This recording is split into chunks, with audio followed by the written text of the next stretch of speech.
అనుదినము అడగవలసిన వాటిలో ఇది ఒకటి. మా అనుదిన ఆహారం నేడు మాకు దయచేయము. మనము ఆయనను అడగక మునిపే మనకు ఏమేమి కావాలనేవి ఆయనకు తెలుసు. కానీ ప్రతిదినము మనము తండ్రిని ఏమేమి అడగాలనేవి, ఎలా అడగాలనేవి యేసుక్రీస్తు ప్రభు తన శిష్యులకు నేర్పించాడు. ఇవన్నీ మనం కూడా నేర్చుకోవాలి. వాటిలో అనుదిన ఆహారము ఒకటి.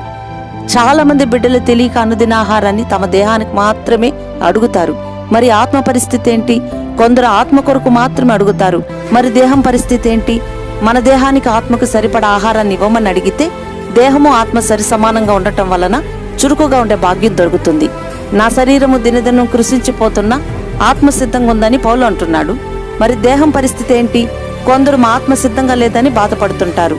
ఇలా ఏదో ఒకటి కుదువవుతుంది. కావున ఆత్మ దేహము సరి సమానంగా ఉండాలంటే మన అనుదిన ఆహారం రెండింటికి సరిపడేయమని ప్రభువుని వేడుకోవాలి. ప్రార్థన: మా అనుదిన ఆహారమును సరిపడేయమని వేడుతున్నాం తండ్రి. ఆమేన్.